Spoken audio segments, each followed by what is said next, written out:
Hey guys, and welcome back to Pixel Cherry Ninja's channel. In this video we're going to have a look at the Nintendo 64 core for the MiSTer FPGA, the latest version of the core. So the last time I had a dedicated video on the Nintendo 64 core, the date was the 9th of October. Since then the core has received 4 updates, and the one that we're looking at now is the latest one, which was released on the 15th of October. I'm filming this video on the 16th. It's quite possible by the time I release this video, another core will be out on the 16th, because we all know Robert is an unstoppable machine. But let's have a look at this image right here. The image that you're seeing on screen now is actually of Bubble Bobble from an earlier version of the core.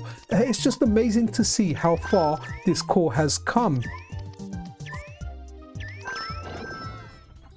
Okay, so guys, let's have a look at the changelogs, or the changelogs for the 4 updates that we received since the last time I did a video. So the first one on the 11th, so RDP fix overflow of loading line size, and that's for Puzzle Bobble, the game that we looked at the beginning of this video.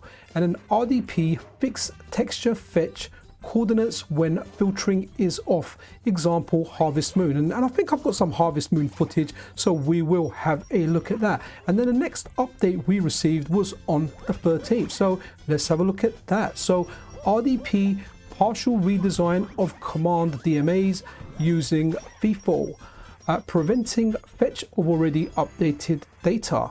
And then PIF timeout handling when no pad connected, support of 1 to 4 gamepads in the on-screen display.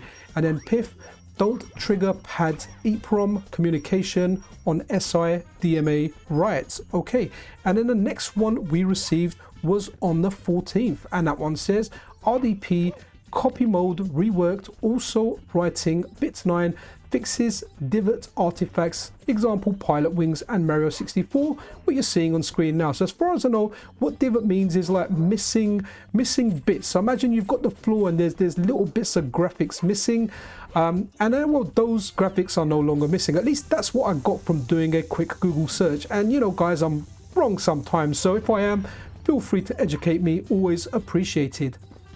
Okay, reading the rest of the notes. RDP fill mode only writing bit 9 it needs to modify, fixes divots artifacts, e.g. record table in Smash Brothers. So some of the text will be a lot better now in Smash Brothers, and I imagine some other games as well. And visual interface adjustments for CRT from Mike S. So awesome stuff there. And the update, the latest update that we're looking at now, the 15th, and I'll go through the notes here. So we've got CPU fix stall condition for FPU, operand forward in 32-bit store mode, example Extreme G, Acclaim logo, Glover camera movement. So we've got some footage for Glover as well, so that will be coming up. And then RAM set all 9th bits of RD RAM on core reset, Rayman 2 divot bugs.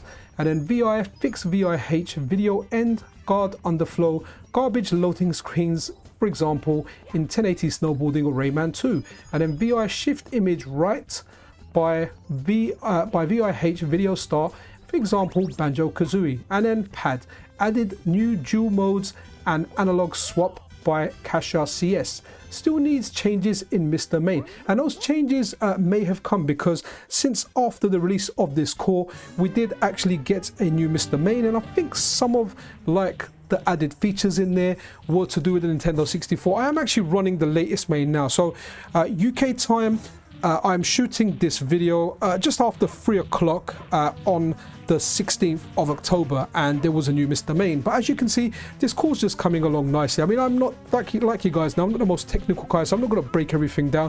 For like a good technical understanding, I actually recommend Video Game Esoterica's channel. Like, I actually really enjoy his videos. He's a good friend and he's just got better technical understanding than me, so definitely check those out. But I'm kind of going through the notes here, having a look at the stuff, and guys, this core's coming along nicely. It just plays well. And you know what, I suck at 3D platformers. In this video, I actually threw him down the mountain like maybe 6 or 7 times, and he kept jumping back up. I just kind of thought it'd have that kind of Mario rule where you kind of hit the boss 3 times and it dies, but he kept climbing up. So obviously I'm doing something wrong. I'm sure I can check out a YouTube video, or maybe some of you guys can tell me in the comments, where the hell do I throw that dude, man? Like, I'll throw him and he just jumps back up. Anyway, let's move over to the next game.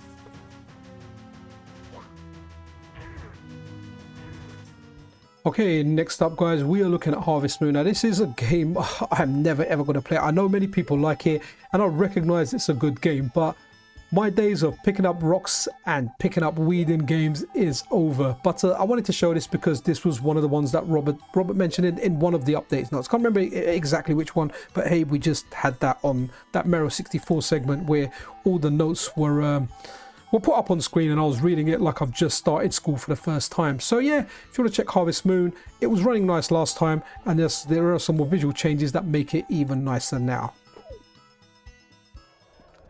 Mr. Glover Lava. Okay, if you know that reference, let me know in the comments below if you got it. Okay, so this is Glover, one of the games mentioned in there, and this is a kind of funky game. 3D kind of platform, but you're a hand. I think my kids will like this game. I bought them a game recently for the Switch. I can't remember what it's called, but you're a hand. You're walking around and you're just a hand. It looks like a hand out of a horror movie. I don't know if anyone remembers Evil Dead, where Ash cuts his hand off and it goes running around. Obviously it's not scary like Evil Dead, otherwise my kids won't be playing it, but that's what the hand looks like, and it's crawling around. It looks really good. A little bit creepy, but it runs up walls and they kind of like it. And your enemy's the foot, like the foot and the arm fights. That's a new game for the Switch. I can't remember what it's called. If you really want to know what it is, then let me just ask me in the comments, and I'll post the name of it by checking the kids' Switch. But yeah, this is Glover Lover, one of the games, and again, this course is coming along so nicely. Another thing that I failed to mention is all the options are just on default. Whatever the default settings are, I've left them. I haven't played around with visual settings. Like, the purpose of this video is we're just having a look at what updates Robert has mentioned he's done, having a look at some of the games, and I'm just running them on the default settings. Now I know you can play about with the settings and maybe make it look a little bit better, but I guess everyone's taste is kind of different as to how they like to play the games. I've left them on default, and to me the games that I'm playing do look a little bit acceptable, maybe a little bit fuzzy, but hey, it is a Nintendo 64 running.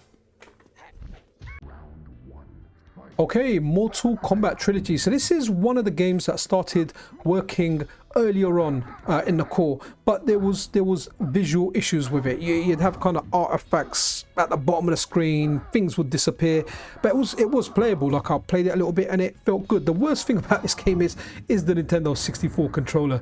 I don't know, like, even though you play this on a D-pad, it just doesn't feel good for fighting games, and the way the kind of buttons are laid out, it doesn't either. What I should have done is maybe connected like the 8-bit Dole controller or an arcade stick, even though I do kind of like playing Mortal Kombat on a D-pad. Like, generally fighting games, arcade stick, but there's a few fighting games that I like playing on pad. Mortal Kombat's one of them, Soul Calibur and Tekken. If I play any of those, I prefer playing them on pad. I'm just worse on stick. I'm not used to playing them on stick, but this runs really, really well. And if you're a Mortal Kombat fan, you've got a good version of this game to play right now on the Nintendo 64.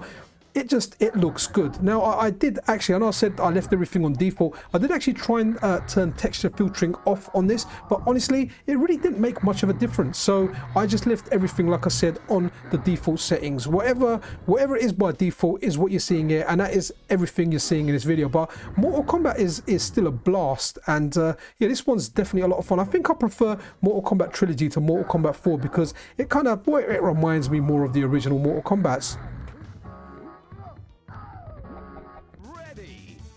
Okay guys, so this kind of wraps it up for the video. I wanted to have a look at Fighter's Destiny because I kind of like this game, and last time I tried this game out, I picked like the ninja guy because hey, I'm Pixel Cherry Ninja, and if there's a ninja I end up picking a ninja, but I always wanted to try Pierre the Clown, the French clown called Pierre, and yeah, this game's a lot of fun. Like, I tried this back in the day, but I guess it wasn't fast moving enough, and you know, we were younger, we kind of played Street Fighter, Mortal Kombat, but I do appreciate this game now, and it is very, very decent. Again, there was no mention of anything of this in any of Robert's notes. This is just something I wanted to run for myself, but that's really it for this video, guys. It was just a short one, just to run you through the updates to the core that Robert implemented since the last time I did a video.